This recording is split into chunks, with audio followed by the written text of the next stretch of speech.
Hey guys, we're out doing a little bit of fishing. It's kind of slow, so we're gonna get a whole bunch of footage, I think. And while we're fishing, I take a lot of people fishing lately. You know, down in my downtime, when I'm not fishing tournaments, I try and take friends out. Usually friends from school or Facebook or something that's close to town, and I take them fishing for just a little bit of gas money just to keep me on the lake. And that's an awesome thing. I love doing it.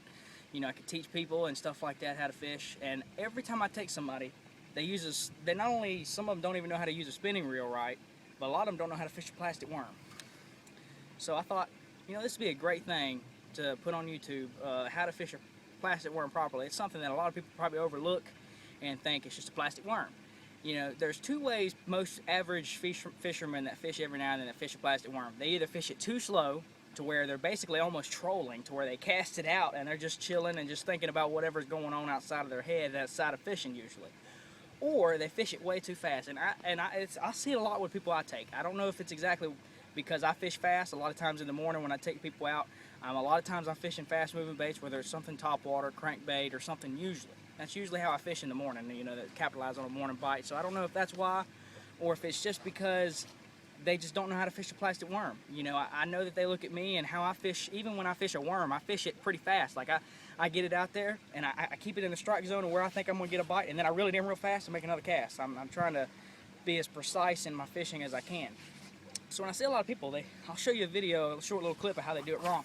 But a lot of times they cast it out and they're almost just steady reeling. And that's wrong. That is wrong. Completely wrong. I mean, you can get bites swimming a worm, but that's not the technique. That's not the technique for this. If you're going to use something like that, you're much better off using a crankbait, something that's going to get a reaction. A plastic worm is a bait that invokes a hunger strike, not a reaction strike, okay? It's a subtle bait. It's very natural. So I'm going to show you how to fish it right, okay? Okay, so no matter where you're at, whether you're fishing down the bank or right here like we're fishing a point, what you always want to do, cast out and give it a little slack. I like to keep my rod high, kind of high when I cast it, because it gives me a little slack line. You see how it's got a bow in the line? You can look out into the water, see the bow that I have? And that's going to give it enough slack to where it's going to sink. I'm going to close the bail, I'm going to give it a second to sink. And a lot of times you're going to know if a fish bites. Don't be worried that one's going to get it and you're not going to know. You're probably going to know. Now the first thing you're going to do is you're going to give it a couple seconds, and then you're going to just test it. What I mean is test it is you're going to reel your slack up, and you're going to test the weight. And if it feels real heavy or you feel something swimming off, that's a fish. Set the hook. But if it's not, then you're going to go on with your cadence and your retrieve. And what you're going to do is you're going to get your tight line. And the only time with a plastic worm that you reel, a lot of people make this mistake, they think they're reeling the whole time. The only time you reel with a plastic worm is when you're reeling your slack up after you've made the pull or the drag. So a lot of times I like to keep my rod kind of high. I go up to about 11 or 12 o'clock. It gives me a lot of good sensitivity. And it gives me a sec. If I feel that fish, I can give him a second, and then I can come down and get him. So my technique is going to be, this is going to be in real time if I'm fishing a plastic worm. You know, it's going to change the depth of water, give it enough time to sink, but you're going to get the idea. Make that cast real nice, smooth, follow through. I can give it a little line there, close it with my hand. That's how you use a spinning reel. I'm going to give it a sec. We're fishing, we've kind of gone off the point, so it's going to be a second before it actually hits the bottom.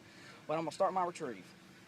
And just right there, I'm just testing the weight. I'm seeing if something got it on the initial fall, because that'll happen a lot. It'll happen a lot, but don't be afraid. If one gets it on the initial fall, more than likely they're going to get it. They're going to get it. So he's going to have it or not, okay? Nothing on it. So I pulled all the way up to about 11 or 12 o'clock. You can imagine a clock around my head. Nothing's on it. So I'm gonna drag. I'm going to go way up. That might even be almost 1. Maybe 1 o'clock, but it's real high. You know, you can do your own thing. You can be, the highest you may want to go is here. But me, I like to go all the way up here, and I'm just going to reel my slack, and it's going to get tight right there. And that's your just normal retrieve. Now, a lot of times, if I'm dragging and I feel a rock or something that's kind of, what I'm going to do is I'm just going to keep tight line, and I'm going to kind of check it. It's the same thing. I'm just going to check it. And if it thump, if it goes thump, it's a fish. I'm going to give it a second. I'm going to reel down and set the hook. If not, then it's probably, if it stays still and it doesn't move or anything, it's probably a rock or something on the bottom. And there's two things you're going to do. You're either going to try and hop over it and get it over it, or you can do what is kind of like a real dead sticking technique when you're fishing a worm, and that is when you feel that opposite object, you just give it a little slack. Just give it just a little slack. I'm tight right there. I'm going to ease down, and I'm just going to shake. I'm just going to shake. What that does, that gives that tail, it's not, the bait's not moving inches. It's not really moving, but it's just staying right there by that object. And a lot of times those fish will be by that object. They're looking down on it. You're giving them a chance to really bite it. Okay. nothing bites it, I'm gonna give it a couple seconds, just however long you experiment with your retrieve. You know, experiment with through it the day. A lot of times when I don't have fish found, I'm gonna be faster. I feel an object, I'm gonna pop it over. But if I've got fish found, especially on an area I know they're at, I might shake it there. I might keep it there because I know I've caught some fish here. But if I'm trying to cover water, I'm gonna just hop it on over. And I'm gonna just, but always keep bottom contact. If you don't have bottom contact, either use a heavier weight or fish slower. Always bottom contact. You always want to be feeling the bottom. And what I like about worm fishing is I can cast out there, just the same thing. I give it a little slack. I pulled up. You see how I went through and then I pulled back up? That's just giving me a little bit of slack. So when I fall, it's gonna have a straight fall like I want that bait to have. With a shaky head, it's gonna usually have a spiral kind of fall. And it hasn't hit the bottom yet because I'm way out off the point. Now I'm in open water, like 30 feet, fish jumped, okay? But if it hit, it would already have hit bottom, and I'm just gonna check it. I'm just checking it right there and dragging. So stay tuned, sub. This is one of the basic things a lot of people have problems with. So here's gonna be a clip of how to do it wrong. Peace. So as you can see in this clip, we're gonna show you what to do wrong. I'm bringing a buddy of mine out fishing, and he was doing this earlier, and then I showed him how to fish a worm correctly. You see the improper way he's fishing it here. You can see how he's just reeling. This is a plastic worm. This is not a crankbait. This is not a spinnerbait, but he's fishing it up off the bottom.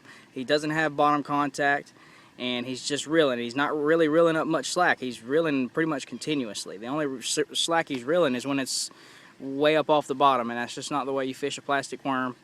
And I mean, don't get me wrong, you can get some bites doing that, but that's really not the original way. So we wanted to show you how to do it wrong. I see a lot of people doing exactly what he's doing right there. We're going to watch him make one more cast and do it again. And don't make fun of his bad cast. He's not a regular fisherman. That wasn't too bad, Kevo, for you. Wasn't too bad for you, Kevo. See, he does a good job there. I taught him how to use a spinning reel right. But see, he's kind of fishing it like almost like he's jigging a spoon or something. That's not the way you fish a plastic worm. You want bottom contact all the time. So we want to show you a little short clip of how you're doing it wrong. I see a lot of people doing this, especially fishermen that don't go fishing a whole lot. And I don't really know exactly why, but that's how you don't do it.